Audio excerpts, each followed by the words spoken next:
एक बार पीओ का खत्म कर लेते, ज्यादा है नहीं, छोटा सा ही, छोटी सी है, 19 सेक्शन है। सेक्शन है 19 सेक्शन है, चैप्टर नहीं है इसके अंदर।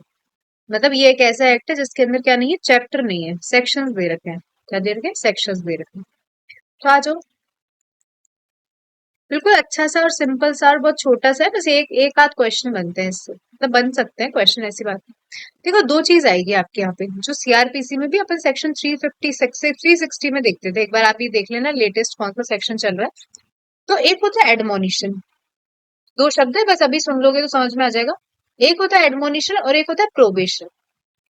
तो एडमोनिशन में छोटे छोटे ऑफेंसेस दे रखे हैं। कैसे ऑफेंसेस दे रखे हैं, मतलब ऐसी बात नहीं है 401, चलो ऐसी बात नहीं है कि रिफॉर्मेटिव जो थ्योरी थी वो पहले नहीं थी, पहले भी चल रही थी, लेकिन लाइक अलग से एक्ट, जैसे पीओ एक्ट है ना, और 360 है सीआरपीसी का, 401 भी एनएसएस का। तो ये सारी चीजें हैं रिफॉर्मेटिव, कि व्यक्ति को है ना भाई, कि व्यक्ति धर्म मतलब जन्म से ही क्या नहीं होता, अपराधी नहीं होता है, उसे परिस्थितियां बनाई जाती है, तो छोटी छोटी चीजों को देख के ये सेक्शन बनाए गए।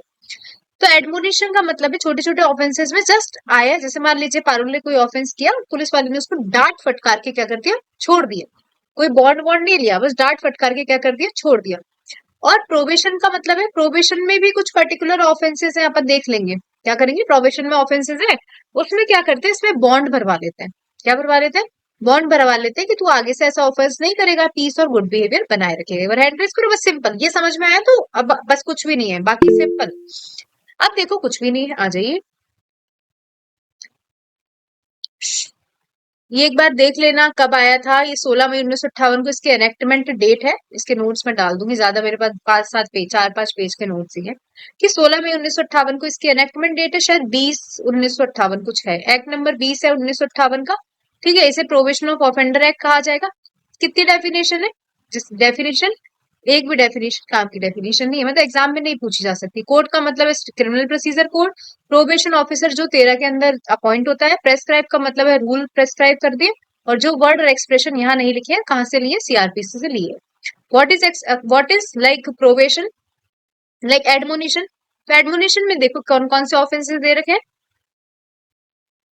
ये एडमोनिशन अपन सीआरपीसी में भी देखते हैं, कहाँ देखते हैं, सीआरपीसी में भी देखते हैं, सेक्शन 360 का शायद सब सेक्शन 1 या 3 है। एक बार चेक कर लेंगे, चलो ठीक है, एक बार बेरेक्टो तो देख लेना, 1 है या 3 है एडमोनिशन का। 401 का एक बार जल्दी से देख कर आओ, 1 है या मैम 3? 3 है। 3 है, तो लिख लेना अपने, मतलब बेरेक्टो आप साइड में लिख लेना, 401 का 3। सुनो क्या लिखा है, कि यदि कोई व्यक्ति ऑफेंडर फाउंड होता है, ऑफेंडर मतलब यदि एक व्यक्ति गिल्टी हो चुका है किस चीज का, कि उसने ऑफेंस कमिट किया है, 379 मतलब चोरी की सजा, 380 मतलब डवेलिंग हाउस की सजा, 381 लाइक जो पब सर्वेंट्स वगैरह होते हैं वो चोरी कर रहे हैं, ये शायद क्रिमिनल ब्रीच ऑफ ट्रस्ट है, और 420 कौन सा है, 420 में आपकी चीटिंग के साथ, चीटिंग विद डिलीवरी है। कौन कौन से ऑफेंस बोले बोले मैंने, चोरी, चोरी इन ड्वेलिंग हाउस, ठीक है, क्लर्क सर्वेंट थेफ्ट द्वारा चोरी, और 404 क्रिमिनल ब्रीच ऑफ ट्रस्ट, और 420 अपना चीटिंग विद डिलीवरी, मतलब चीटिंग हुई है और डिलीवरी भी करने के लिए बोल दिए। तो नए नए सेक्शन आप एक बार देख लेना। तो ये छोटे छोटे सेक्शन है, कि यदि किसी व्यक्ति को गिल्टी फाउंड कर लिया जाता है इन 5 सेक्शन में, और कोई ऐसे ऑफेंस जिसकी imprisonment not more than 2 years है, मतलब जिसकी इम्प्रीजनमेंट अप टू 2 ईयर्स है। कौन कौन से ऑफेंस बोले अपन ने, 378 आईपीसी का बोल देती हूँ, लेकिन आप बीएनएस का देख लेना, 378, 379, ठीक है, 378 अपना चोरी की पनिशमेंट है, 379 अपनी ड्वेलिंग हाउस में चोरी की पनिशमेंट है, 381 क्लर्क सर्वेंट द्वारा उसकी पनिशमेंट होगी, ठीक है, 404 सीबीटी की पनिशमेंट होगी, मैं मानती हूँ, और 420 चीटिंग विद डिलीवरी है, और ऐसे ऑफेंस जिसकी सजा 2 साल से है, ठीक है। एंड उसका ये इंपॉर्टेंट बात है, उसमें कोई प्रीवियस कन्विक्शन प्रूव नहीं हुआ है, मतलब आपको ये ध्यान रखना है कि उस व्यक्ति का, ये बहुत इंपॉर्टेंट बात है कि प्रीवियस कन्विक्शन नहीं होना चाहिए। तो क्या करेगा कोर्ट, जिस कोर्ट के द्वारा उस व्यक्ति को गिल्टी ठहराया गया है, क्या देखेगा, सर्कमस्टांसेस, नेचर, करेक्टर, क्या बोला मैंने, सीएनसी, सर्कमस्टांसेस, नेचर और करेक्टर को देखकर it it is expedient to do so. Then, notwithstanding anything contained in any other law for the time being in force, the court may, instead of sentencing him to any punishment or releasing him in probation of good conduct, release him after due admonition. वापस बोल देती हूँ कि यदि कोई व्यक्ति guilty है कौन कौन से ऑफेंस का, 4 वो ऑफेंस है, और लास्ट में लिखा हुआ है एक ऐसा ऑफेंस जिसकी इम्प्रिजनमेंट 2 साल से कम है या फाइन है या दोनों है।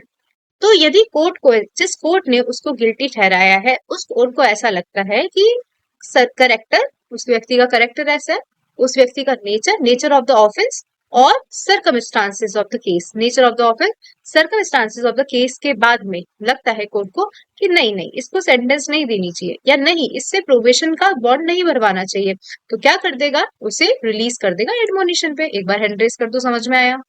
कुछ भी नहीं है, सिंपल। अब 4 section, no previous conviction is an important point here, मतलब आपको प्रीवियस कन्विक्शन नहीं होना चाहिए। पहले से प्रीवियस कन्विक्शन है तो आपको ये लाभ नहीं मिलेगा एडमोनिशन का। फिर बोला प्रीवियस कन्विक्शन का मतलब, ये बात सुनो, यदि किसी को, मेरी बात सुनना, ये पारुल है, ये पारुल है, यदि पारुल को एक बार सेक्शन 3 या सेक्शन 4 में छोड़ दिया गया है, तो आप बोलोगे, पारुल बोलेगी कि भाई मुझे लाभ दो प्रोबेशन एडमोनिशन का, मैं तो प्रीवियसली कन्विक्टेड नहीं हूँ। भाई तू कन्विक्टेड थी, तुझे छोड़ा गया था, तुझे क्या करा गया था, तुझे रिलीज किया गया था एडमोनिशन पे या तुझे प्रोबेशन पर रिलीज किया गया था, तो इसे भी प्रीवियस कन्विक्शन माना जाता है। एक्सप्लेनेशन पढ़ो क्या लिखा हुआ है, इस सेक्शन के लिए previous conviction against a person shall include any previous order made under this section और सेक्शन 4। मतलब एक व्यक्ति को यदि कन्विक्ट कर लिया गया था लेकिन उसे एडमोनिशन पे छोड़ दिया, तो वो बोले मैं तो जेल में नहीं रहकर आया, या प्रोबेशन पे छोड़ दिया तो वो बोले मैं जेल में रहकर नहीं आया, तो भी इसको क्या माना जाएगा, प्रीवियस कन्विक्शन माना जाएगा। ठीक है, अब बात करते हैं एडमोनिशन, उसकी प्रोबेशन की। ठीक है, सीआरपीसी के प्रोविजन और यहाँ के प्रोविजन में डिफरेंस है, और ये एक स्पेशल लॉ है। कभी आपसे मेंस का क्वेश्चन बन जाए कि सीआरपीसी लाइक बीएनएसएस के सेक्शन 401 और पीओ एक्ट के सेक्शन 4 में क्या डिफरेंस, और यदि दोनों के बीच में कॉन्फ्लिक्ट होता है तो किसको लाभ मिलेगा, समझो। ये एक स्पेशल लॉ है, कौन सा लॉ है, स्पेशल लॉ है, और ये मेरी बात सुनो, ये हर जगह अप्लाई नहीं होता है ना। ये जो पीओ एक्ट है ये हर जगह अप्लाई नहीं होता, ये स्टेट गवर्नमेंट अप्लाई करती है। तो मान लीजिए कि सीआरपीसी और जयपुर देश में, मान लीजिए राजस्थान राज्य में स्टेट गवर्नमेंट ने क्या कर दिया है, स्टेट गवर्नमेंट ने पीओ एक्ट अप्लाई कर दिया है, तो स्पेशल लॉ है ना, तो स्पेशल लॉ प्रिवेल कर जाएगा। तो कभी आपसे पूछा गया सीआरपीसी पीओ में कौन सा माना जाएगा, तो पीओ माना जाएगा। ठीक है, यदि दोनों दोनों भाई हमारे राजस्थान राज्य में तो सीआरपीसी भी चलता है लेकिन प्रोबेशन ऑफ ऑफेंडर एक्ट भी चलता है, तो कभी भी कॉन्फ्लिक्शन की स्थिति आएगी तो पीओ को प्रिवेल किया जाएगा। अब क्या बोल रहा है, प्रोबेशन ऑफ गुड कंडक्ट। ठीक है, मैंने क्या बोला, यहाँ पे और सीआरपीसी में डिफरेंस है। यहाँ पे क्या डिफरेंस है, यहाँ पे सीधी बात इन्होंने बोल दी है कि देखो कि when any person is found guilty of having committed offence not punishable with that L I and the court which the person is found guilty of opinion having regard the C circumstances, nature, character of the offender, it is expedient to release him on probation of good conduct. Then anything contained in any other law for the time being in force, उससे कोई फर्क नहीं पड़ता, sentence देने की बजाय उसको एक बॉन्ड पे रिलीज कर दिया जाएगा विद और विदाउट श्योरिटी। ठीक है, और उसको बोला जाएगा कि तुझे जब भी बुलाया जाए आ जाना, और ये 3 साल से ज्यादा का नहीं होगा। और 3 साल इस बॉन्ड में क्या बोला जाएगा कि भाई तू पीस और गुड बिहेवियर मेंटेन करे। क्या बोल रही हूँ मैं, सुन, मैंने कहा कि यदि कोई व्यक्ति ने एक ऐसा ऑफेंस किया है जिसकी पनिशमेंट डेथ और एलआई नहीं है, डेथ और एलआई नहीं, बहुत इंपॉर्टेंट है, बहुत इंपॉर्टेंट, आपको सीआरपीसी में डिफरेंट प्रोविजन दिखता है, उसके अंदर एज के अकॉर्डिंग डिस्क्रिमिनेशन किया गया सीआरपीसी में। ठीक है, तो एक डिफरेंस आपको समझ में आ गया, आपसे पूछा पीओ एक्ट 1958 और बीएनएसएस 401 में क्या डिफरेंस है, तो पहला डिफरेंस यही है कि वहां पे एज के अकॉर्डिंग डिस्क्रिमिनेशन किया गया है, 21 साल से छोटा, 21 साल से बड़ा। ठीक है, वहां पे 21 साल से छोटे के साथ में वुमन भी इंक्लूडेड है, कि चाहे वुमन मान लो 47 साल की भी है तो भी, क्योंकि वुमन है ना वो, इसलिए मतलब एक औरत है, तो 21 साल से छोटे और वुमन के लिए अलग चीज दे रखी है और 21 साल से बड़े के लिए अलग चीज दे रखी है। लेकिन यहाँ पे आपको एज का डिस्क्रिमिनेशन नहीं दिखा, यहाँ पे जस्ट ये लिखा कि एक व्यक्ति जिसने ऑफेंस कमिट किया है जिसकी सजा डेथ और एलआई नहीं है, और कोर्ट ने क्या देख के, करेक्टर, सर्कमस्टांसेस, नेचर को देखकर कोर्ट को ऐसा लगता है नहीं इसे सेंटेंस नहीं दी जानी चाहिए, इसे किस पे रिलीज किया जाना चाहिए, बॉन्ड पे रिलीज कर दिया जाना चाहिए। तो वो बॉन्ड कैसा होगा, विद और विदाउट श्योरिटी हो सकता है, वो बॉन्ड 3 साल से ज्यादा का नहीं होगा, और वो बॉन्ड पीस और गुड बिहेवियर मेंटेन रखने के लिए बनाया जाएगा। एक बार हेडर्स पर बहुत सिंपल प्रोविजन है, सीआरपीसी में बहुत कंफ्यूज करता है, अपन पढ़ेंगे सीआरपीसी का भी हेड, सिंपल। भाई वहां पे डांट फटकार है, देखो एडमोनिशन और प्रोबेशन, यहाँ पे डांट फटकार के भेजा है और यहाँ पे बॉन्ड भरवा के भेजा है।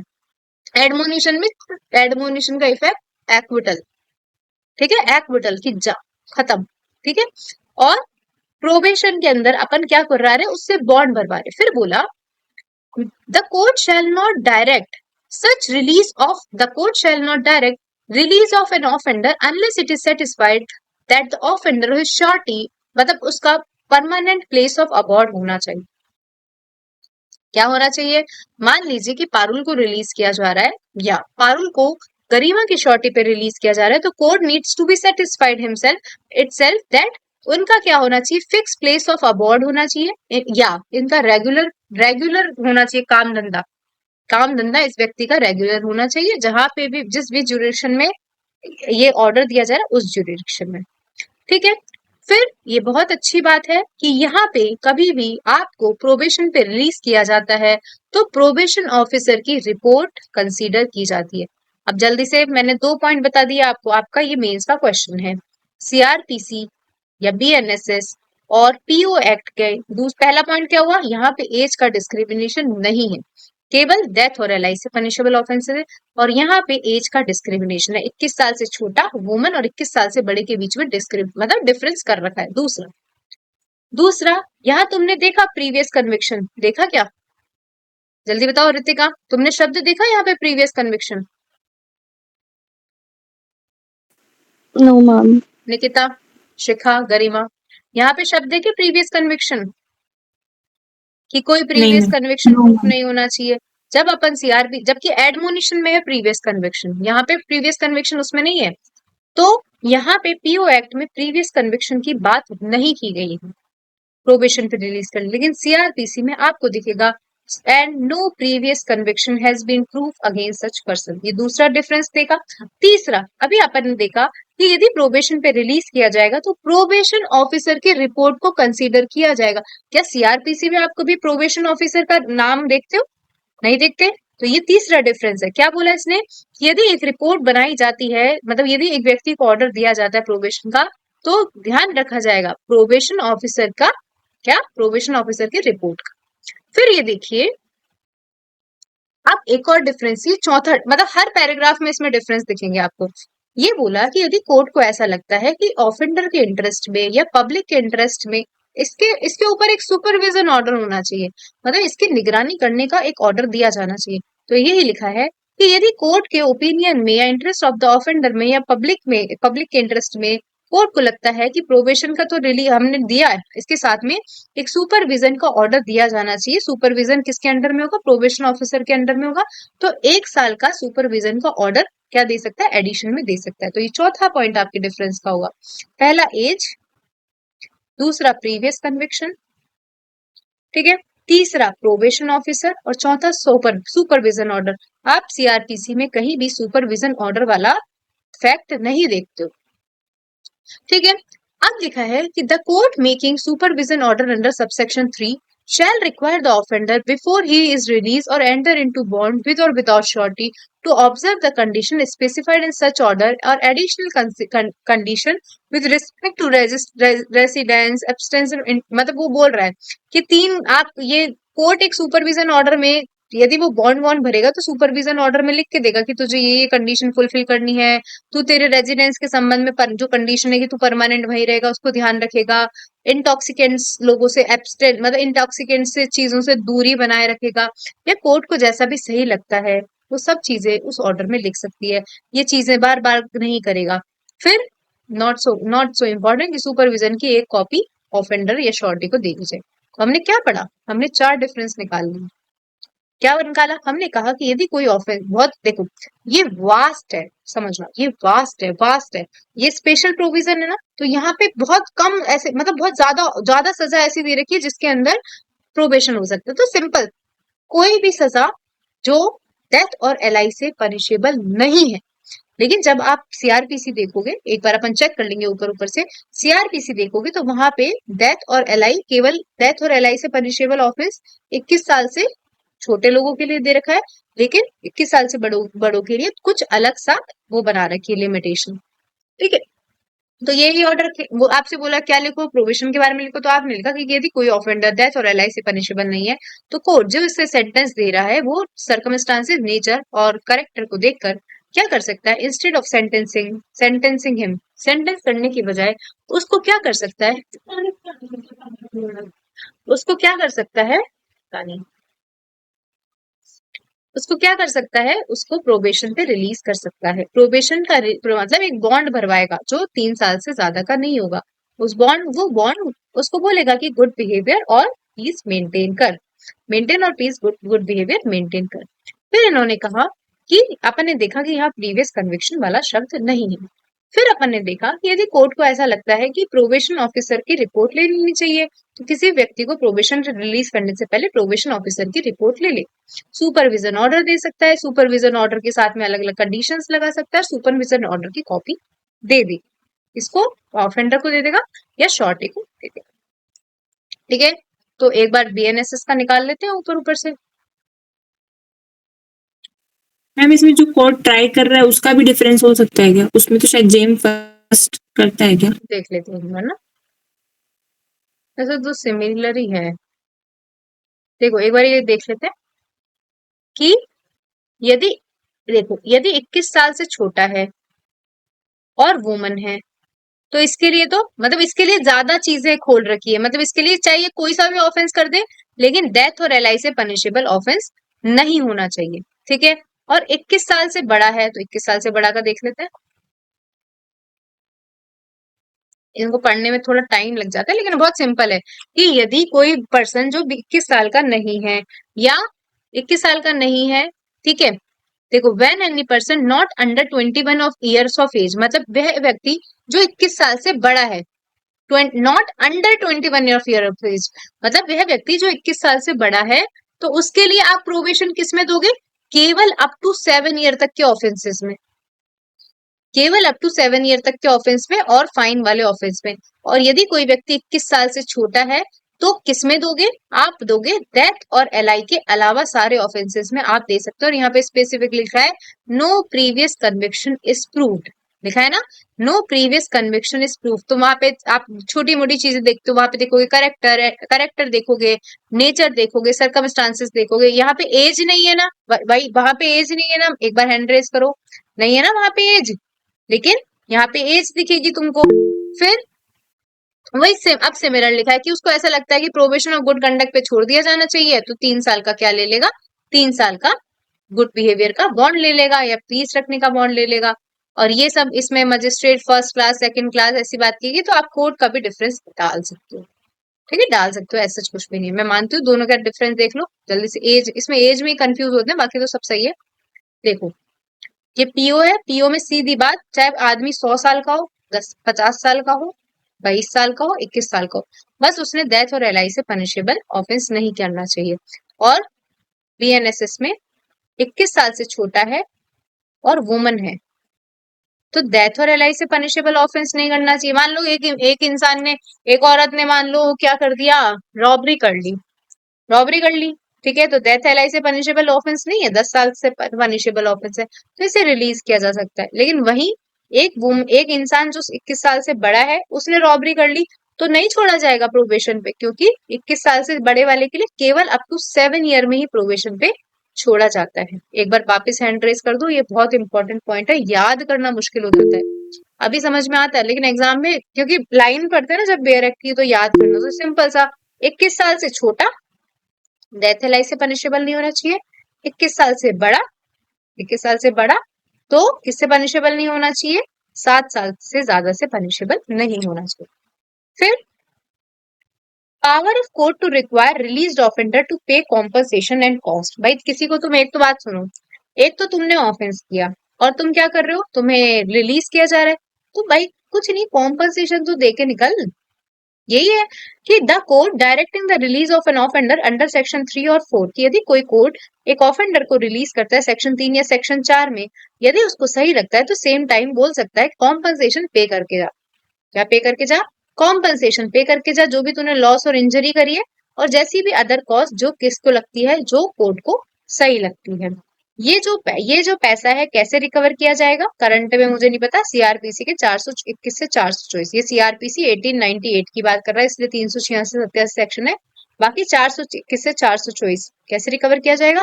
मूवेबल प्रॉपर्टी को अटैच करके, और ये सब चीजें लिखी हुई है। A civil court trying any suit arising out of the same matter, ये आपको दिमाग लगाने की जरूरत नहीं है। यदि एक बार कंपनसेशन दे दिया और मान लो सिविल कोर्ट कोई संबंधित केस ट्राई कर रहा है, तो कंपनसेशन को एडजस्ट कर सकता है। This is one of the most important section, 5 star लगाना बनता है।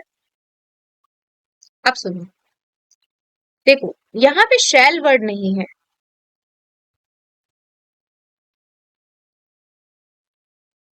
Is of opinion. क्या लिखा? Is of opinion. Is of opinion कोई ऐसे थोड़ी मैंडेटरी, कोई तुम्हारा अधिकार थोड़ी है। लेकिन यहाँ सुन समझना कि यदि कोई पर्सन 21 साल से छोटा है, अब यहाँ पे एज की कोई बात की गई है कि यदि कोई पर्सन 21 साल से छोटा है और उसने कौन सा ऑफेंस कमिट किया है, कोई सा भी, लाइफ इम्प्रिजनमेंट का, लाइफ कोई सी भी इम्प्रिजनमेंट का क्या किया, ऑफेंस कमिट किया है। मतलब कौन सा ऑफेंस कमिट किया है? वो सेम डेथ एलाई वाला ऑफेंस कमिट नहीं किया है, और वो 21 साल से छोटा है। क्या है? 21 साल से छोटा है। ठीक है, तो the court by which the person is found guilty shall not sentence him to imprisonment unless it is satisfied, having regard to C and C, it would not desirable to deal with him 3 or 4, and if the court passes any sentence of imprisonment, अब इस shall records ध्यान से सुनो, ध्यान से सुनो। एक व्यक्ति है जो 21 साल से छोटा नहीं, 21 साल से छोटा है, एक व्यक्ति जो 21 साल से छोटा है, आप उसको इम्प्रिजनमेंट में नहीं डाल, क्या करोगे? आप इसको इम्प्रिजनमेंट में नहीं डालोगे, क्योंकि इसने कौन से ऑफेंस किए? एक ऐसे ऑफेंस जो डेथ और लाइफ से पनिशेबल नहीं।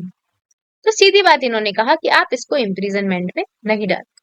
लेकिन यदि कोर्ट को ऐसा लगता है, कैरेक्टर, नेचर, सर्कमस्टांसेस को देखने के बाद कि इसको इम्प्रिजनमेंट में डालना चाहिए, तो रीजन रिकॉर्ड कर लेगा। देखो यहाँ पे वर्ड है shall not, shall not word है। आप देखोगे ना यहाँ पे कि 21 साल से छोटा है, तो देखो आप इस कि when any person under 21 of year age found guilty of having committed an offense punishable with imprisonment but not LI, मतलब death LI से punishable offense नहीं है, the court by which the person is found guilty shall not, बार बार ध्यान रखो, एक बार ये मे presume नहीं है, शैल प्रिज्यूम नहीं है, बाउंडेशन करवा रहा है। मतलब कोर्ट को बोल रहा है कि 21 साल से छोटा है और डेथ एलआई से पनिशेबल ऑफेंस नहीं है, तो आप उसको क्या नहीं करोगे, आप उसको सजा नहीं दोगे। लेकिन यदि कोर्ट को लगता है सजा देनी चाहिए, 3 और 4 से डील नहीं करना चाहिए, उसको एडमोनिशन पे नहीं छोड़ना चाहिए या उसको प्रोबेशन पे नहीं छोड़ना चाहिए, वो क्या करेगा? रीजन रिकॉर्ड कर लेगा। क्या कर लेगा? रीजन रिकॉर्ड कर लेगा। फिर लिखा कि for the purpose of satisfying itself whether it would not be desirable to deal under section 3 और 4, the court shall from a report of probation officer consider the report if any and any other information available to relating to the it physical mental condition of the offender। यदि court को ऐसा लगता है कि 3 और 4 से deal नहीं करना चाहिए, ठीक है, 3 और 4 से डील नहीं करना चाहिए, और किसको ध्यान में रखे हुए? देखो, for the purpose of satisfying himself whether it would not be desirable to deal with section 3 और 4 with an offender section 1, the court shall call for a report from probation officer and consider the report if any and any other information available to it relating to the character. ये आपको दिमाग में लाना। देखो क्या बोला, वापस बोलती हूँ कि कोई व्यक्ति यदि 21 साल से छोटा है, बार बार याद रख लेना, ये आरजेएस 2021 का क्वेश्चन है, किसी को पता भी नहीं होगा, घुमा फिरा के आया था। कल्पेबल होमिसाइड की एक पनिशमेंट दी, एक वो थी वहां पे, ये बहुत घुमा फिरा के क्वेश्चन आया था। ये क्या बोला मैंने? यदि कोई व्यक्ति 21 साल से छोटा है, आप उसको सजा नहीं सुनाओगे। क्या बोला मैंने? नहीं सुनाओगे। यदि डेथ एल ऐसे पनिशेबल ऑफेंस नहीं है, तो उसको आपको 3 और 4 से डील करना पड़ेगा। लेकिन यदि कोर्ट को लगता है कि 3 और 4 से डील नहीं करना चाहिए, क्या नहीं करना चाहिए?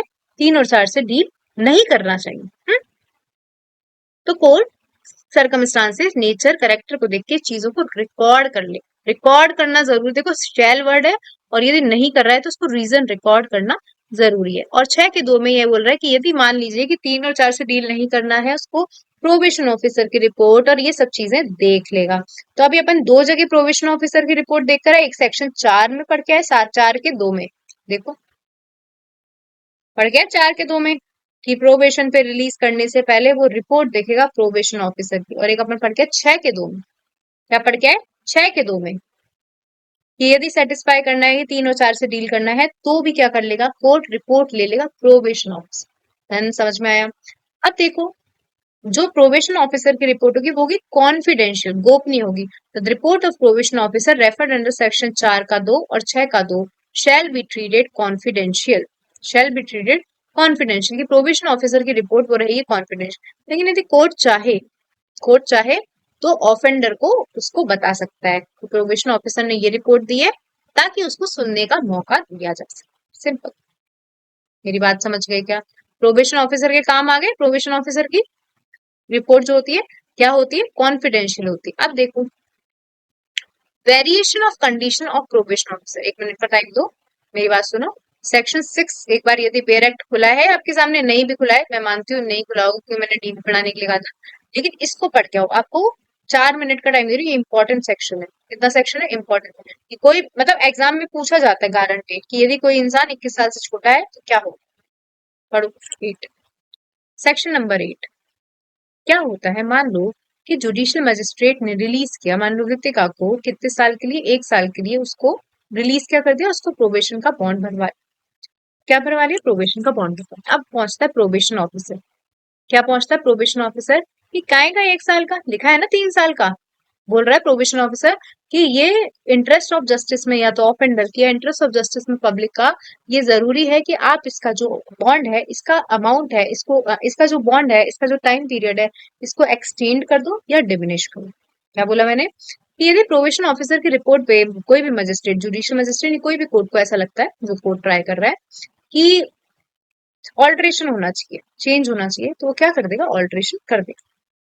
फिर एक और चीज देखिए, यदि मान लीजिए कि किसी भी तरीके से जो भी कंडीशंस है वो निभा नहीं रहा है सामने वाला व्यक्ति, तो क्या कर लेगा, तो उसको बोलेंगे नया बॉन्ड भर दे भाई। जैसे मान लो कि इसको ये प्रोबेशन थी रितिका, इसको 1 साल के लिए छोड़ा गया।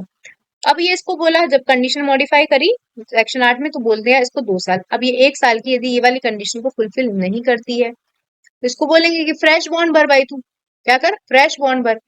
ठीक है, क्या बोला मैंने कि 1 साल 2 साल छोड़, तू फ्रेश बॉन्ड भर, और नहीं भरती तो शायद जेल में उठा लाएंगे। आ जाइए देखते हैं, सिंपल सा, बिल्कुल सिंपल सा है। देखो variation of condition of probation, कि यदि प्रोबेशन ऑफिसर एप्लीकेशन लगाता है कि सेक्शन 4 में जो आपने ऑर्डर दिया है ऑफेंडर का, ठीक है, and of an offender is of opinion that, उसको ऐसा लगता है प्रोबेशन ऑफिसर को, in the interest of public और ऑफेंडर, ये जरूरी है कि इसके बॉन्ड की कंडीशन को वेरी किया जाना चाहिए। क्या किया जाना चाहिए? वेरी किया जाना चाहिए। ठीक है, या एक्सटेंड कर दिया जाना चाहिए, डिमिनिश कर दिया जाना चाहिए। चाहे कैसे एक्सटेंड करेगी, लेकिन आप सभी को पता है एक्सटेंड तो 3 साल से ज्यादा नहीं कर सकती है। It shall not exceed 3 years from the date of original order और by altering condition inserting additional thing. तो सिंपल, यदि प्रोबेशन ऑफिसर की रिपोर्ट पे कोर्ट को ऐसा लगता है कि it is in the interest of the offender और it is interest of the public की इसकी कंडीशन को बड़ा क्या करना चाहिए, चेंज कर देना चाहिए। क्या करना चाहिए? चेंज कर देना चाहिए। तो वो क्या करेगा?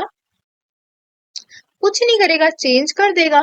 लेकिन ये कंडीशन किसी भी हाल में 3 साल से ज्यादा नहीं होगी, क्योंकि प्रोबेशन का जो मैक्सिमम टाइम पीरियड है वो कितना है, 3 साल है। ठीक है, फिर मान लीजिए कि यदि कोई आपने चेंज किया है, तो आप अपॉर्चुनिटी ऑफ बीइंग हर्ट दोगे किसको, ऑफेंडर को दोगे, श्योरिटी को दोगे। क्या दोगे? ऑफेंडर को दोगे या श्योरिटी को दोगे। फिर मान लीजिए ये कुछ भी नहीं है, कि यदि श्योरिटी कंसेंट देने से मना कर देता है, ठीक है, the court may require offender to enter into a fresh bond, और if the offender refuse or fail to do so, the court may sentence him from the offense which he was found guilty। क्योंकि देखो मान लीजिए condition है, रितिका को release किया गया without surety, अब एक कंडीशन लगाई कि विद श्योरिटी रिलीज करना चाहिए, या मान लीजिए निकिता को विद श्योरिटी रिलीज किया गया, ये श्योरिटी बोल रहा है मुझे नहीं बनना इसका हिस्सा। क्या बोल दिया? श्योरिटी बोल रहा है मुझे नहीं बनना हिस्सा, तो भाई नहीं बनना तो क्या बोलेगा कोर्ट क्या बोलेगा, सामने वाले को बोलेगा नया श्योरिटी ला या नया बॉन्ड भर, यही तो बोलेगा, और क्या बोलेगा। तो इतना ही आपसे पूछा गया, बस रूल नंबर सेक्शन नंबर 8 में इतना ही याद करना है कि यदि व्हाट यदि कि यदि प्रोबेशन ऑफिसर ये रिपोर्ट देता है कि इंटरेस्ट ऑफ जस्टिस में, पब्लिक में, ठीक है, और ऑफेंडर के लिए जरूरी है, क्या जरूरी है, कि ये जो प्रोबेशन की कंडीशन है इसको थोड़ा चेंज कर दो या इसके टाइम पीरियड को बढ़ा दो या कम कर दो, तो आप ऐसा कर सकते, ठीक है, लेकिन किसी भी हाल में 3 साल से ज्यादा नहीं बढ़ा सकते। क्या नहीं कर सकते? 3 साल से ज्यादा नहीं बढ़ा सकते। फिर छोटी छोटी चीजें, यदि शॉर्टी ने कैंसिल कर दी, शॉर्टी ने मान लीजिए देने से मना कर दिया कि भाई मैं नहीं दूंगा शॉर्टी, तो नया शॉर्टी लाने के लिए बोल दो, नहीं लाता है तो जेल में डाल दो, बस कुछ भी नहीं। अब ये है थोड़ा important section number 9। Section number 8 बस ये सिंपल सी प्री में पूछ जाते हैं, कंडीशन में बदलाव किस में किया जाता है, सेक्शन नंबर 8 में, ठीक है। प्रोबेशन की रिपोर्ट कौन कौन से सेक्शन में ली जाती है, 4 के 2 में, 6 के 2 में, ठीक है। और ये सब चीजें बस सिंपल कि प्रोबेशन की ऑफिस रिपोर्ट कॉन्फिडेंशियल होती है क्या, बताई जा सकती है, तो कोर्ट परमिशन देता है, ठीक है। और 21 साल वाला मैं आपको बहुत बहुत बहुत इंपॉर्टेंट पहले बता दी कि कोई व्यक्ति यदि 21 साल का है तो आप उसको जेल में नहीं रखोगे भाई, आपको सेक्शन 3 या सेक्शन 4 से डील करना ही करना पड़ेगा। यदि आप नहीं करना चाहते हो तो आपको रीजन रिकॉर्ड करना पड़ेगा, ठीक है। और ये एग्जाम में आया हुआ क्वेश्चन है तो आपको इसको ध्यान से पढ़ना है। 3 बोला, 4 बोला, 6, 3 4 6 इंपॉर्टेंट क्वेश्चन है। 9 भी थोड़ा सा इंपॉर्टेंट है, ऊपर ऊपर से देख लो। देखो अब तुमने कंडीशन तो भर दी, 4 में बोल दिया विद कंडीशन तुम्हें रिलीज किया गया है। अब क्या हो रहा है, कोर्ट को ऐसा लग रहा है रीजनेबल है, रीजन मतलब बिलीव है, रीजन टू बिलीव है, या प्रोबेशन ऑफिसर बोल रहा है या अदरवाइज कि ऑफेंडर क्या कर रहा है, कंडीशन ऑफ किसी भी कंडीशन को जो फेल टू ऑब्जर्व है एंड ऑफ द, है ना, ठीक है, it may issue warrant for his arrest, may thinks fit issue a summon to him और short is requiring him to them to attend, जो भी है। देखो सब सिंपल कि यदि मान लीजिए कि जो अपन ने कंडीशन लिख के दिया, अपन लिख सकते हैं ना, बॉन्ड में अपन कंडीशन लिखते हैं पीस और गुड बिहेवियर की, वो कंडीशन फुलफिल नहीं कर रहा है, कोर्ट को रीजन टू बिलीव है, या कोर्ट के पास में प्रोबेशन ऑफिसर की क्या आ रही है, एप्लीकेशन आ रही है कि सर नहीं फुलफिल नहीं कर रहा है, तो कोर्ट कुछ नहीं करेगा, कोर्ट उसके अरेस्ट का वारंट क्या कर देगा, अरेस्ट का वारंट जारी कर देगा, क्योंकि जाके लेकर आओ उसको, मैं भी तो पूछू, तो अरेस्ट का वारंट जारी कर देगा। फिर the court before which he is वो brought may either remand him to custody until the case is concluded और may grant him to bail. अब तुमने क्या बोला, उसने प्रीकंडीशन तोड़ दी, तुम उसको जेल में लेकर आ गए, तो भाई बेलेबल ऑफेंस है तो बेल पे रिलीज कर दो। क्या कर देंगे, इट में ग्रांट हिम बेल विद और विदाउट श्योरिटी, और मान लीजिए या तो उसको जेल में डाल देंगे, ये कर देंगे ना, या तो कस्टडी में डाल देंगे या बेल पे रिलीज, या तो जेल या बेल, ठीक है। फिर ये लिखा है कि if the court after hearing the case, अब केस चल रहा है इसी का कि कहीं भाई इसने वाकई कंडीशन ब्रीच ब्रॉन करी है क्या, if it is satisfied the offender has failed to observe any of the condition bond और bond enter by him it may forthwith, ठीक है। अब देखो भाई कि यदि कोर्ट केस को सुनने के बाद कि ऑफेंडर ने किसी भी कंडीशन को फुलफिल नहीं किया है तो वो क्या करेगी, या तो उसको ओरिजिनल ऑफेंस, जैसे मान लो मैंने कहा मैंने लिया मर्डर में मेरे को मर्डर तो नहीं मिल सकता, रेप मिल सकता है, रेप में अप टू 10 ईयर किसी ने रेप कर दिया, मान लो रेप कर दिया, और कोर्ट को ऐसा लगता है कि भाई फेल टू ऑब्जर्व कंडीशन है, तो उसको रेप की जो ओरिजिनल सजा है वो दे दो। क्या पढ़ रहे हैं अपन कंडीशंस पढ़ रहे हैं, अपन ने बॉन्ड पे रिलीज किया ना, तो बोल रहा है कि यदि वो कोर्ट को लगता है कि भाई ऑफेंस क्या है, मतलब ये कंडीशन फुलफिल नहीं कर रहा, तो उसको ओरिजिनल ऑफेंस की सजा दे दो, मतलब बॉन्ड नहीं भर रहा तेरा, बॉन्ड यदि भर ही नहीं रहा, एक तो हमने तेरे को बॉन्ड पे रिलीज किया, तू बॉन्ड भर ही नहीं रहा, तेरे को ओरिजिनल ऑफेंस की क्या मिल जाएगी, सजा मिल जाएगी। यदि फेलियर फर्स्ट टाइम है तो उससे 50 रुपए की पेनल्टी लगाकर छोड़ देते हैं, यदि फेलियर फर्स्ट टाइम है तो 50 रुपए की पेनल्टी लगाकर छोड़ देते हैं, बस कुछ भी नहीं। क्या बोला, वापिस बोल देते हैं। अपन सेक्शन 2 से स्टार्ट हुए, 2 में डेफिनेशन काम की नहीं, कोई काम की डेफिनेशन नहीं। 3 में एडमोनिशन है, सेक्शन कौन कौन से हैं, 378, 379, 381, 404, 420 और ऐसे सारे ऑफेंस जो 3 साल से छोटे हैं, ठीक है, वो 2 साल से छोटे हैं, वहां पे एडमोनिशन पे डांट फटकार के रिलीज किया जा सकता है। 4 अपन ने पढ़ ही लिया। 5th में ये लिखा कि यदि किसी व्यक्ति को रिलीज किया जा रहा है, किस पे रिलीज किया जा रहा है, या तो लाइक बॉन्ड पे, मतलब यदि किसी व्यक्ति को रिलीज किया जा रहा है,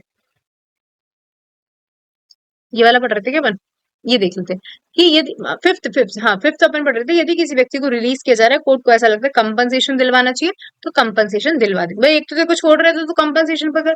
और सेक्शन नंबर 6 में लिखा है कि 21 साल से छोटा है तो आप उसको जेल की सजा नहीं दोगे जब तक रीजन रिकॉर्ड नहीं करोगे, ठीक है। साथ में अपन ने पढ़ा कि जो भी रिपोर्ट आएगी वो कॉन्फिडेंशियल रिपोर्ट होगी प्रोबेशन ऑफिसर की, ठीक है, क्या पढ़ा? प्रोबेशन ऑफिसर की क्या होगी? कॉन्फिडेंशियल रिपोर्ट होगी। फिर 8 में अपन ने पढ़ा कि कंडीशन में वेरिएंस हो सकते हैं। कंडीशन में सर्कमस्टांसेस को देखकर, प्रोबेशन ऑफिसर की रिपोर्ट को देखकर क्या हो सकता है? वेरिएंस हो सकते हैं। सेक्शन नंबर 9 में लिखा कि यदि कोई भी कंडीशन को फुलफिल नहीं किया जा रहा, कैसे पता चल रहा है? या तो रीजन टू बिलीव है, कोई इन्फॉर्मेशन आई है, या कोई भी मतलब रीजन टू बिलीव है कि भाई कंडीशन फुलफिल नहीं कर रहा, या प्रोबेशन ऑफिसर की रिपोर्ट आई है कि ऑफेंडर ने किसी कंडीशन को क्या कर दिया? ब्रीच कर दिया है। तो क्या कर देगी? उसके अरेस्ट का वारंट जारी कर देगी, जाके बोले कि ला, अरेस्ट का वारंट जारी कर देगी, या इसको सही लगता है तो समन जारी कर देगी। मान लीजिए पारुल को उठा के ले गए, पारुल को उठा के ले गए, तो जिस कोर्ट के सामने पारुल को लेकर जाए, या तो उसको जेल करेगा, लाइक कस्टडी में डालेगा, या उसको बेल करेगा। ठीक है, जिस कोर्ट में लेकर आए ना कंडीशन, या तो बेलेबल ऑफेंस है तो बेल दे देगा, और नहीं तो जेल करवा देगा।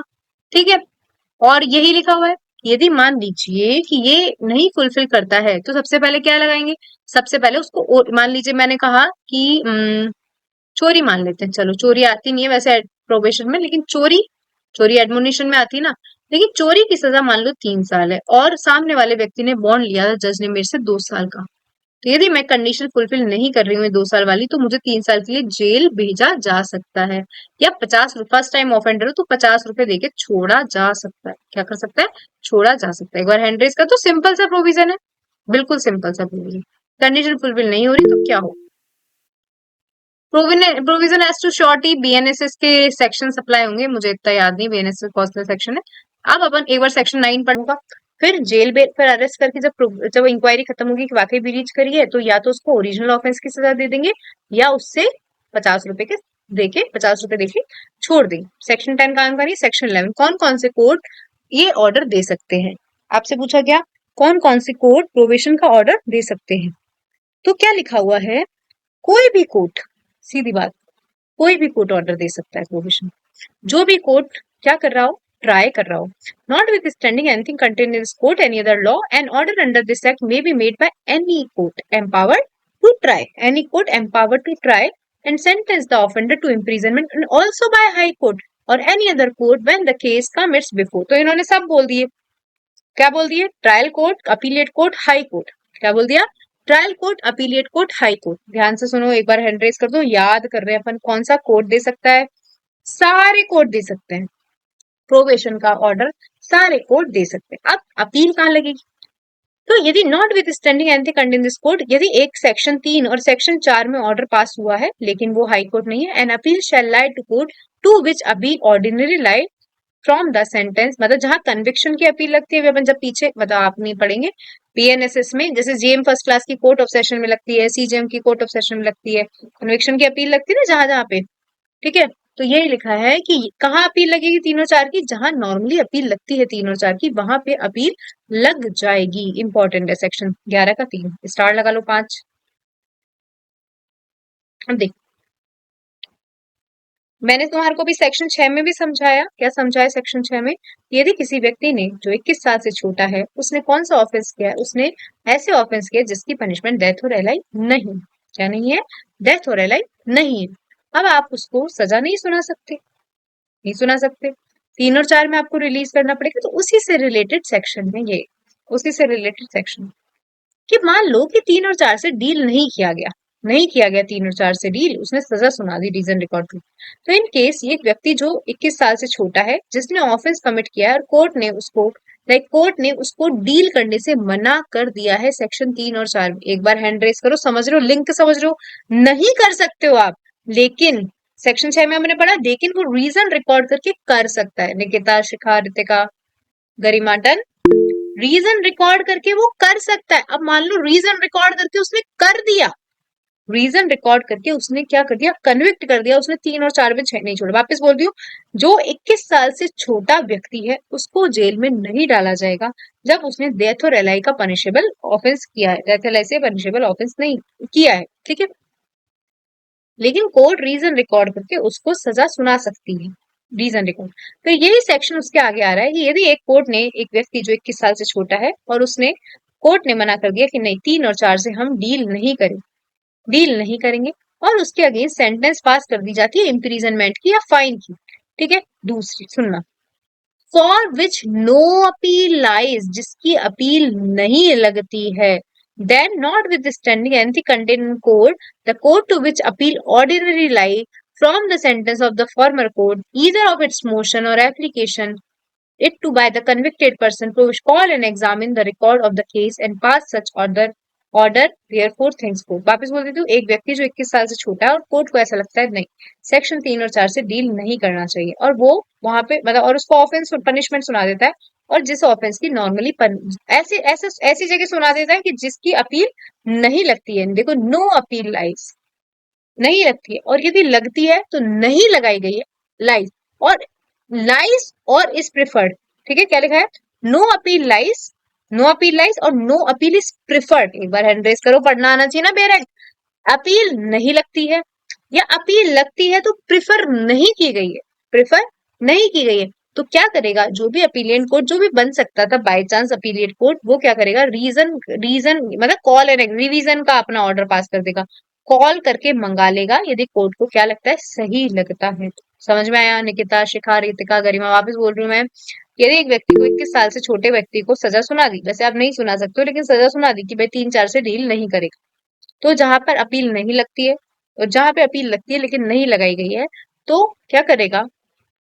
तो जहां नॉर्मली अपील लग सकती थी, कभी तो लग सकती थी ना, तो वह कोर्ट क्या करेगा? Call for examine and record, मतलब केस के रिकॉर्ड मंगवा लेगा कि ला दिखा कि वाकई तूने किस हिसाब से छोड़ा, किस हिसाब से इसको नहीं रिलीज किया। फिर when an order has been made under section 3 or 4 in respect of the offender, the appellate court, the high court, in the exercise of its power of revision, may set aside such order and in lieu there pass new sentence। इन्होंने कहा यदि एक बार मान लीजिए order pass हो जाता है 3 और 4 का, तो ये जो कोर्ट ऑफ सेशन है और हाई कोर्ट इसको क्या कर सकता है? सेट असाइड कर सकता है। क्या कर सकता है? सेट असाइड कर सकता है इस ऑर्डर को। लेकिन अब सेट असाइड कर सकता है, सजा सुना सकता है, लेकिन जैसे वही सुनना, मान लो ये सीजेएम है या जेएम, जेएम फर्स्ट क्लास है, ध्यान से सुनना, ये जेएम फर्स्ट क्लास है। जेएम फर्स्ट क्लास 3 साल तक की सजा दे रहा है, लेकिन आपको पता है JM first class robbery try कर सकता है, कर सकता है रॉबरी। आपको पता है क्या? रॉबरी ट्राई कर सकता है, रॉबरी की सजा 10 साल है, और यदि हाईवे पे है तो 14 साल है।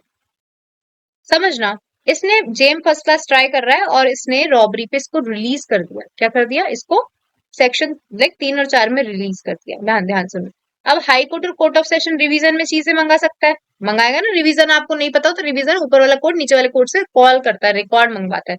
तो हाई कोर्ट या कोर्ट ऑफ सेशन ने क्या मंगाए? हाई कोर्ट और कोर्ट ऑफ सेशन ने इससे क्या मंगाया? रिकॉर्ड मंगवाए, और उसको लगता है कि नहीं, इसने क्या करा है, इसको तो high court court of session ने बोला कि तूने एवं इसको कोर्ट से रिलीज कर दिया, प्रोबेशन पे रिलीज कर दिया, इसको तो रिलीज नहीं होना चाहिए था, तो ये सजा सुना रहा है। तो यहाँ पे क्वेश्चन है, हाई कोर्ट और कोर्ट ऑफ सेशन कितनी सजा सुना सकता है? गरिमा, हाई कोर्ट या कोर्ट ऑफ सेशन कितनी सजा सुना सकता है? वैसे जनरल कितनी सुना सकता है ये बताओ पहले, हाई कोर्ट और court of session? Unlimited power है उनके पास, लेकिन अनलिमिटेड कोर्ट सजा ऑफ सुना, सेशन जब डेथ देता है तो उनको हाई कोर्ट से पूछना पड़ता है पहले। सिंपल। अब यहाँ का क्वेश्चन तुम समझ गई, रॉबरी है, रॉबरी 10 साल और 14 साल की पनिशमेंट है। कौन ट्राई कर रहा था? जेएम फर्स्ट क्लास ट्राई कर रहा था। कौन ट्राई कर रहा था? जेएम फर्स्ट क्लास, और उसने 3 और 4 पे रिलीज कर दिया। अब हाई कोर्ट और कोर्ट ऑफ सेशन के पास पहुंची, जो भी पहुंची, हाई कोर्ट और कोर्ट ऑफ सेशन इसको क्या कर रहा है? सेट असाइड कर रहा है। तो कितनी सजा सुनाएगा? कोई बताओ रितिका, मैं पहले भी बता चुकी हूँ, बच्चे सारे तुम तो क्लास के स्टार्टिंग में, कितनी सजा सुनाएगा? 14 साल सुना सकता है? कितनी? 3 साल तक सुना सकता है, उससे ज्यादा नहीं सुनाएगा। समझ गए? जो मजिस्ट्रेट इन्फ्लिक्ट, जिसने सजा दी, वो जितनी मैक्सिमम इन्फ्लिक्ट कर सकता था। मान लो ये 3-4 पे रिलीज नहीं करता, तो 3-4 पे रिलीज नहीं करता तो मैक्सिमम 3 साल की तो सजा सुना सकता था। अब even though the high court and court of session has exclusive power that it may pass any sentence authorised by law, तो ऑथोराइज्ड बाय लॉ तो could be anything, high court court of session could pass that sentence. तो क्या that sentence सुना देगा? तो जी नहीं, यदि 3-4 पे रिलीज कर दिया है तो सजा सुना रहे हैं ना, तो क्या करेगा high court court of session? उससे मैक्सिमम इम्प्रिजनमेंट नहीं सुनाएगा जितना एक मजिस्ट्रेट इन्फ्लिक्ट कर सकता था। ये आपको कई जगह दिख जाएगा, कई जगह दिखेगा यही प्रोविजन। मान लो कि जेएम फर्स्ट क्लास की कोर्ट ऑफ सेशन में लगी अपील, अपील लगी, ठीक है, तो अपील लग गई, तो अपील में कोर्ट ऑफ सेशन कितनी, कोर्ट ऑफ सेशन तो कितनी सजा सुना सकता है, लेकिन नीचे से लगी है ना भाई, जुडिशियल मजिस्ट्रेट से अपील लगी है, तो जुडिशियल मजिस्ट्रेट मैक्सिमम 3 साल की सजा ही सुना सकता है, तो तुझे 3 साल की सजा ही सुनानी पड़ेगी। मेरी बात समझ गए क्या? सेक्शन 11 बहुत अच्छा सेक्शन था, सेक्शन 11, 9 और 11। 11 अपन बात कर रहे हैं कि कौन, देखो अपन ने पहले पैराग्राफ में पढ़ा कौन ट्राई कर सकता है, कोई भी ट्राई कर सकता है, हाई कोर्ट भी ट्राई कर सकता है। कौन कौन ट्राई करने के बाद में कौन, उसको कहाँ अपील लगती है, तो जनरली जहां अपील लगती है वहां लग जाएगी। 11 का 3 इज एन इम्पोर्टेंट सेक्शन कि यदि किसी व्यक्ति को रिलीज किया जा सकता, 21 साल से छोटा है, ठीक है, लेकिन उसको रिलीज नहीं किया गया, क्या नहीं किया गया, रिलीज नहीं किया गया, तो ऊपर वाला कोर्ट जो अपीलिएट कोर्ट, और ना ही उसने अपील लगाई, और अपील लग भी सकती थी तो नहीं लगाई, पहले अपील नहीं लग सकती थी या अपील लग सकती थी और उसने नहीं लगाई, ठीक है। तो ऊपर वाला कोर्ट जहां अपील लग सकती थी वो बोलेगा ला भाई तूने क्यों ऐसा ऑर्डर पास किया, तेरे को तो ऊपर लिखा है शैल, तूने क्यों ऐसा ऑर्डर पास किया, 21 साल से छोटे बच्चे को क्यों जेल में डाला, तू मंगा सकता है। फिर ये बोला कि रिवीजन में जब हाई कोर्ट और कोर्ट ऑफ सेशन अपनी रिवीजन का पावर एक्सरसाइज कर रहे हैं तो क्या कर सकते हैं, सेट असाइड कर सकते हैं, 3 और 4 को सेट असाइड करके उसको सजा सुना सकते हैं, क्योंकि 3 और 4 में तो नीचे वाले कोर्ट ने रिलीज कर दिया, सजा सुना सकते हैं, लेकिन सजा नीचे वाला कोर्ट जितनी इन्फ्लिक्ट कर सकता था मैक्सिमम पनिशमेंट उससे ज्यादा नहीं होगा, सिंपल सा प्रोविजन। अब देखो मान लो कि यहाँ पे मोहन है, यहाँ पे कौन है, मोहन है, कौन है, मोहन है, इसको सेक्शन 3 या सेक्शन 4 पे रिलीज किया गया, तो जब फॉर्म भरा जाता है ना आरजीएस का फॉर्म, भर सकता है नहीं भर सकता, प्रीवियसली कन्विक्टेड है क्या ये, बताओ, जल्दी से बताओ। No no ma'am. भर सकता है, फॉर्म भर सकता है ना, हाँ, डिस्क्वालिफिकेशन फॉर्म तो को करता है, रिमूव कर दिया जाता मतलब है, हाँ डिस्क्वालिफिकेशन नहीं होगी। रिमूव कर दिया जाता है, एक बार हैंड रेज करो या तो जाएगा, बट सिंपल भाई डिस्क्वालीफाई, कन्विक्ट तो इवन दो कन्विक्ट था लेकिन तुझे रिलीज तो कर दिया गया था ना, तो ये लिखा है कि चाहे कुछ भी लिखा हो, यदि किसी व्यक्ति को ऑफेंस पे रिलीज कर दिया गया, मतलब फाउंड गिल्टी कर दिया गया और 3 और 4 के अंदर उसे रिलीज कर दिया गया, डील कर दिया गया, shall not suffer any such disqualification, यदि कन्विक्शन से रिलेटेड किसी लॉ में अटैच्ड है तो, provided in nothing in this section shall apply to a person who after release under section 4 subsequently sentenced for the origin। अब देखो इसका explanation, section 4 पे रिलीज किया गया लेकिन उसने ब्रीच कर दी, तो उसे दोबारा उसको सेंटेंस दी गई, तो क्वेश्चन है इसको माना जाएगा क्या, इसको डिस्क्वालिफिकेशन माना जाएगा, समझ रहे हो, यदि रिलीज कर दिया है, छोड़ दिया है तो नहीं माना जाएगा, लेकिन रिलीज करके तुम्हें दोबारा पकड़ लिया सेंटेंस के लिए तो डिस्क्वालिफाइड माने जाओगे आप, ठीक है। सेक्शन 13 एक बार मैं मानती हूँ समझ में आ रहा होगा, बहुत सिंपल है और ये 5-10 मिनट का बेयर एक्ट है, मतलब जब अपन ये आप एक कर लोगे और बेयर एक्ट से दोबारा पढ़ लोगे तो समझ में आ जाएगा। प्रोबेशन ऑफिसर कौन होते हैं, 3 लोग प्रोबेशन ऑफिसर बन सकते हैं, कौन हो सकते हैं, 3 लोग प्रोबेशन ऑफिसर बन सकते हैं। प्रोबेशन ऑफिसर जनरली तुम कौन देखोगे, कॉस्ट जो स्टेट गवर्नमेंट बनाएगी, तो ये लिखा है कि a person appointed to probation officer by state government और रिकॉग्नाइज्ड बाय एज अपॉइंटेड और रिकॉग्नाइज्ड बाय, दोनों चीजें लिखिए। अब अपॉइंटेड का मतलब तो पूरा प्रोसीजर होके अपॉइंट किया है, रिकॉग्नाइज बोल दिया, रिकॉग्नाइज मतलब बोल दिया कि मान लो शिखा को बोल दिया कि शिखा आप प्रोबेशन ऑफिसर हो, तो ये लिखा कि ये प्रोबेशन ऑफिसर कौन अपॉइंट करता है, स्टेट गवर्नमेंट अपॉइंट कर सकती है, रिकॉग्नाइज कर सकती है किसी व्यक्ति को एज अ प्रोबेशन ऑफिसर, ठीक है। तो सबसे पहले स्टेट गवर्नमेंट, कोई सोसाइटी भी, a person provided for this purpose by a society, तो मतलब कोई सोसाइटी भी कर सकती है। फिर एक्सेप्शनल केस में कौन कर सकता है, एक्सेप्शनल केस में कोर्ट कर सकता है, देखो जनरल सबसे पहले कौन कर सकता है, स्टेट गवर्नमेंट, दूसरे में कौन कर सकता है, दूसरे में कर सकता है लाइक कोई भी सोसाइटी, और तीसरे में एक्सेप्शनल केस में कोर्ट खुद भी बोल सकता है कि भाई आपको प्रोबेशन ऑफिसर नियुक्त करा जाना चाहिए, ठीक है।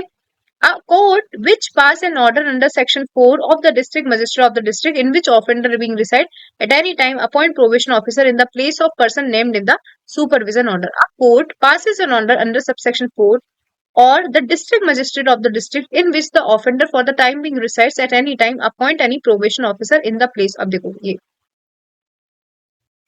ये चौथा है प्रोबेशन ऑफिसर अपॉइंट का, क्या बोला मैंने पहले, स्टेट अपॉइंट कर सकता है, दूसरा मैंने क्या बोला, सोसाइटी अपॉइंट कर सकती है, तीसरा मैंने कोर्ट अपॉइंट कर सकता है, कोई in the opinion of court किसी भी व्यक्ति को एक्सेप्शनल सर्कमस्टांस में प्रोबेशन ऑफिसर बना दिया जाएगा। और भी कौन कर सकते हैं, जिसने सेक्शन 4 का ऑर्डर दिया है वो कर सकते हैं, या district magistrate of the district जहां वह व्यक्ति रहता है वो भी प्रोबेशन ऑफिसर क्या कर सकते हैं, प्रोबेशन ऑफिसर को अपॉइंट कर सकते हैं। एक बार हैंड रेज करो, स्टेट गवर्नमेंट अपॉइंट कर सकता है, पूछा जाए कौन, स्टेट गवर्नमेंट सबसे पहला, दूसरा सोसाइटी, तीसरा कोई कोर्ट, चौथा, वह कोर्ट जिसने ऑर्डर दिया है, और वह कोर्ट जिसने ऑर्डर दिया है या डिस्ट्रिक्ट मजिस्ट्रेट ऑफ, क्या पूछा, क्या डिस्ट्रिक्ट मजिस्ट्रेट कर सकता है, तो डिस्ट्रिक्ट मजिस्ट्रेट भी कर सकता है प्रोबेशन ऑफिसर को अपॉइंट। ये काम का नहीं है। प्रोबेशन ऑफिसर ये काम का है। प्रोबेशन ऑफ, ये इंपॉर्टेंट है, आपसे प्री में पूछा जा सकता है। Probation officer in the exercise of duty shall be subject to the control of DM. किसके कंट्रोल में रहता है प्रोबेशन ऑफिसर? डीएम के कंट्रोल में रहता है। किसके कंट्रोल में? डीएम। डीएम ही तो स्टेट ही है, डीएम ही तो सबसे बड़ा आदमी है वैसे तो स्टेट का, है ना? तो डीएम के कंट्रोल में रहता है। प्रोबेशन ऑफिसर क्या करेगा? एक दो काम तो अपन ही बता दिए, 6 के 2 में रिपोर्ट देगा, 4 के 2 में रिपोर्ट देगा, वेरियांस कंडीशन वेरियांस कर सकता है, और इंक्वायरी करेगा। कोर्ट ने जैसा डायरेक्शन दिया उसकी इंक्वायरी करेगा कि घर के हालात कैसे हैं उस व्यक्ति के जिसको प्रोबेशन पे रिलीज किया, मतलब किसी जैसे मान लो ऑफेंस के लिए किसी व्यक्ति को पनिश किया जा रहा है, तो ये देखेगा कि घर के हालात क्या है, सर्कमस्टांसेस क्या है, कि वाकई में प्रोबेशन पे रिलीज कर दिया जाना चाहिए या क्या मोस्ट सुटेबल मेथड होगा। ठीक है। प्रोबेशनर को सुपरवाइज करेगा, मतलब जो व्यक्ति रिलीज हुआ है, प्रोबेशनर का मतलब वह व्यक्ति जिसे रिलीज किया गया उसको सुपरवाइज करेगा। ठीक है। असिस्ट, कंपनसेशन देना पड़ता है ना सेक्शन 5 में, तो कंपनसेशन देने में असिस्ट करेगा, या कोई भी काम एडवाइस देने का काम कर देगा जो भी उसको सही लगे। और एनी अदर ड्यूटी जैसी भी प्रेस्क्राइब की गई, सिंपल सी काम है। प्रोबेशन ऑफिसर का काम पूछा, 4 का 2 6 का 2, प्रोबेशन रिपोर्ट देना है और provision of variance of condition कर सकते हैं। सेक्शन जोड़ने पड़ेंगे, यहाँ पे ज्यादा नहीं लिखा है। प्रोबेशन ऑफिसर क्या कर सकता है? इंक्वायर कर सकता है, जैसा कोर्ट बोले, नेचर उसका सर्कमस्टांसेस क्या है, उसके परिवार की, क्या प्रोविजन पे रिलीज करना चाहिए नहीं करना चाहिए। ठीक है। सुपरविजन का काम भी करेगा प्रोबेशन ऑफिसर, अपन पढ़ा है ना, सुपरविजन ऑर्डर दे सकता है, सुपरविजन ऑर्डर में सुपरविजन कर सकता है, और कंपनसेशन पे करने के लिए बोल सकता है, नौकरी वोकरी भी दिलवा सकता है, यहाँ लिखा नहीं है लेकिन आपको पता है, नौकरी दिलवाने में मदद करेगा। प्रोबेशन ऑफिसर क्या होंगे? पब्लिक सर्वेंट होंगे। और प्रोबेशन ऑफिसर यदि मान लीजिए कोई भी स्टेट गवर्नमेंट या प्रोबेशन सर्वेंट गुड फेथ में कुछ काम कर रहे हैं, तो आपको प्रोटेक्शन है, आपको ऐसी सजा वजा नहीं मिलेगी। सेक्शन 13 काम का नहीं है। सेक्शन 13 में स्टेट गवर्नमेंट की कौन कौन बनाती है, देखो यहाँ पे स्टेट गवर्नमेंट की प्रायोरिटी होती है ना, मेरी बात समझ रहे हो कि कोशिश करो पीओ में, भाई स्टेट गवर्नमेंट ही तो करती है, स्टेट गवर्नमेंट रूल्स बनाती है सेंट्रल गवर्नमेंट की परमिशन से, अप्रूवल से। ठीक है। सेविंग, सेविंग आपको पता ही है, सेविंग क्या है, देख लेते हैं। सेविंग कि इस सेक्शन की कोई बात रिफॉर्मेटरी स्कूल 1897 के सेक्शन 31 को अफेक्ट नहीं करेगी। ठीक है। प्रिवेंशन ऑफ करप्शन एक्ट के 5 के 2 में को अफेक्ट नहीं करेगी, या कोई भी अदर स्टेट जो जुवेनाइल ऑफेंडर या ब्रोस्टल स्कूल से, मतलब ये भी तो रिफॉर्मेटरी लोग हैं, तो इन्होंने बोला इस सेक्शन की कोई बात रिफॉर्मेटरी स्कूल को अफेक्ट नहीं करेगी। या प्रिवेंशन ऑफ करप्शन एक्ट में कुछ सेक्शन है उनको उसको नहीं वो करेगी। या कोई भी लॉ बना रखा है जुवेनाइल या ब्रोस्टल स्कूल से रिलेटेड, उनको भी अफेक्ट नहीं करे। क्यों करेगी? एडिशन में चलता है, डेरोगेशन में कोई लॉ नहीं चलता। Section 562 of the code not to apply in certain case, ये मैं आपको पहले ही बता चुकी हूँ। 562 मतलब 401 बीएनएसएस और 360 मतलब सीआरपीसी। अभी सिखाया मैंने कि जहां पर ये अप्लाई होगा ना पीओ, तो वहां पे क्यों अप्लाई होंगे? ये नहीं होंगे ना, not to apply. Section 562 of CPC जो भी code not to apply in certain areas. Done, simple सा था। 3 पे आए थे, 3 में एडमोनिशन, 4 में प्रोबेशन, 5 में कंपनसेशन, 6 में 11 साल से छोटा बच्चा उसको रिलीज करना जरूरी है, 7 में कॉन्फिडेंशियल रहेगी, उसकी रिपोर्ट कॉन्फिडेंशियल रहेगी, 8 में कंडीशन चेंज हो सकती है, 9 इंपॉर्टेंट है कि यदि आपने सुना नहीं, कंडीशन फुलफिल नहीं करी तो क्या होगा, 50 रुपए जेल में डाल दिया जाएगा, ऐसा कुछ। ठीक है। 10 मुझे लगता नहीं इंपॉर्टेंट था। 11 में कौन दे सकता है? कोई भी दे सकता है। अपील कहाँ लगती है? जनरली अपील कहीं भी लग सकती है, तो ये पढ़ा। ठीक है। 11 के बाद में 12 आई डोंट नो, 12 मुझे याद नहीं था। 12 इंपॉर्टेंट है, भूलना नहीं। 12 में आप यदि प्रोबेशन पे रिलीज कर दोगे तो आप रिलीज हो जाओगे तो आपको फायदा, मतलब आपको डिस्क्वालिफिकेशन का हिस्सा नहीं।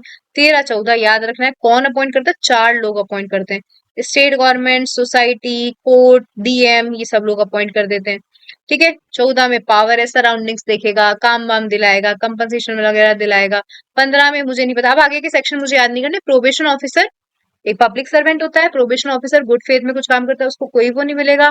और कौन रूल बनाता है? सेंट्रल गवर्नमेंट, नहीं स्टेट गवर्नमेंट रूल बनाती है with the approval of central government. और reformatory school, prevention of corruption act, जे ब्रोस्टल स्कूल, इन पर अप्लाई नहीं होता है। उनके अलग प्रोविजन चलेंगे, इसके अलग प्रोविजन चलेंगे। एक बार हैंड रेज कर दो, समझ में आ गया क्या? बहुत अच्छा है। और सबसे आपका एक ही काम है, 401 और यही क्वेश्चन बन सकता है, 401 और पीओ एक्ट के सेक्शन 3 के अंदर जो 4 है इसके अंदर डिफरेंस, बाकी कुछ नहीं। आपको रिकॉर्डिंग दे